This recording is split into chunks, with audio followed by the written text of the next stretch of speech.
Today, we are diving into one of the most powerful, most radical ideas in all of philosophy. It's a thought experiment that completely flipped our whole understanding of reality on its head. This is Immanuel Kant's Copernican revolution, and it all kicks off with one simple but really unsettling question. So let's just get right to it. Is the world just out there and your mind's job is to discover it? Or is your mind actively building the reality you experience every single moment? For ages, pretty much everyone just assumed the first one was true. But, that assumption led to this huge philosophical puzzle that Immanuel Kant was dead set on solving. You see, for centuries, philosophy was, well, it was kind of stuck. The debate always went like this. The world is out there, fixed, and our minds have to bend and shape themselves to match it, kind of like a camera taking a picture. But this whole model created all these deep problems about how we could ever really be sure about anything we know. So Kant looks at this deadlock and asks this absolutely revolutionary question. What if everybody has it completely backward? And this is where Kant pulls his big move. He actually compared his idea to what Copernicus did for astronomy, turning everything on its head by saying the Earth revolves around the sun, not the other way around. Well, Kant wanted to do that exact same thing, but for philosophy. So the old way assumed our minds were passive, right? Just a blank slate.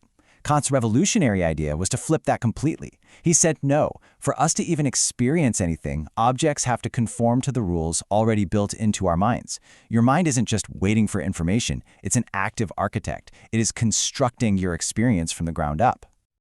And to explain this, Kant gives us this key concept, a priori knowledge. The easiest way to think about it is like the factory settings on your phone. It's the knowledge, the structure, that you have before you ever have a single experience. In fact, it's what makes having a coherent experience possible in the first place. The best analogy, really, is to think of your mind as a brand new computer. It's got all this amazing hardware, but it can't do anything without an operating system. Kant's big argument is that our minds come with a mental OS pre-installed. This software, these a priori rules, grabs all the chaotic, messy data coming from our senses and organizes it into the reality we actually see and understand. So what is this pre-installed software exactly? Well, Kant didn't just guess. He was convinced that he had discovered the complete, exhaustive list of the mind's fundamental rules for organizing reality, and he called them the categories of understanding. Now, he didn't just pull these out of thin air. He had this fascinating method to kind of reverse engineer them. First, he analyzed every possible logical statement we can make about the world. Then, he sorted all those statements into 4 main groups. And by figuring out the core concept behind each group, he believed he had uncovered the complete blueprint our minds use to build experience, 12 fundamental rules. And here they are. This is the table of the 12 pure concepts, the rules of our mental OS. Now don't worry about memorizing this whole chart. Just look at the kinds of ideas here: quantity, relation, modality. And check out cause and effect under relation. This is the earth-shattering part. Kant is saying that causality isn't something you discover out in the world. It's a rule your mind imposes on events so that they make sense to you. And the same goes for all of these. They're the tools your mind uses to build an understandable world. And for Kant, this wasn't just some random list he came up with. He was totally convinced this was it. 12, the complete and final blueprint for human understanding, period. This quote really gets to the heart of the whole revolution. These rules are not passive. They are actively imposed by the mind on the objects which it knows. Without your mind actively doing this, all the input from your senses would just be, well, a meaningless, chaotic blur. Okay, but this revolutionary idea leads to a pretty profound and, frankly, kind of a startling consequence. Because if our mind is structuring everything we experience, what does that say about the limits of what we can possibly know? So Kant gives a name to the reality that we can know, the phenomena. This is the world as it appears to us, after it's been filtered and organized by our mind's 12 categories. It's the world of our experience, and it's the only world we can ever truly get to. Which, of course, immediately raises a huge question. If the world we experience is the one that's been shaped by our minds, what about the world before our minds got to it? Kant called this the thing in itself, or the noumena.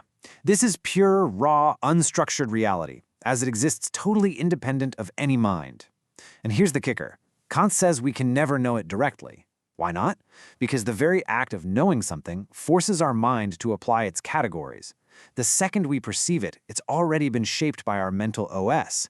It's no longer the thing in itself, it's become phenomena. So here's the big takeaway. The knowledge we have of the world, of the phenomena, is totally real and objective for all humans, because we all share the same basic mental operating system. But, and this is a big but, we have to stay humble. Our powerful mental tools can never let us peek behind the curtain at reality in itself. Our knowledge is real, for sure, but it is always and forever human knowledge, shaped by the unique structure of the human mind. Now, I know this might all sound super abstract, but Kant's idea completely rewired philosophy, and honestly, you can still feel its influence everywhere today. Before Kant, philosophers were mostly focused on the world out there. But after Kant, the focus took a dramatic turn inward. The big questions became, what are the structures of our own consciousness? How does the human mind itself shape reality? He made us, the subject, the central player in the whole game of knowledge. And that legacy is enormous. I mean, the basic idea that our minds actively shape how we categorize things, that's foundational in psychology and cognitive science now. His work inspired entire new fields, like P.F. Strawson's descriptive metaphysics, which is really just a modern attempt to map out the essential structures of how we think, a project Kant basically started. Ultimately, Kant's revolution forces us to keep questioning that deep, mysterious relationship between our minds and the world. And that leaves us with one final, totally mind-bending thought to chew on. We live our entire lives inside a reality built by these 12 rules. Our science, our art, every single experience is shaped by them. But what if anything, exists on the other side? What is the nature of a world that is completely untamed by the human mind? That is the profound and awesome mystery Kant leaves us with.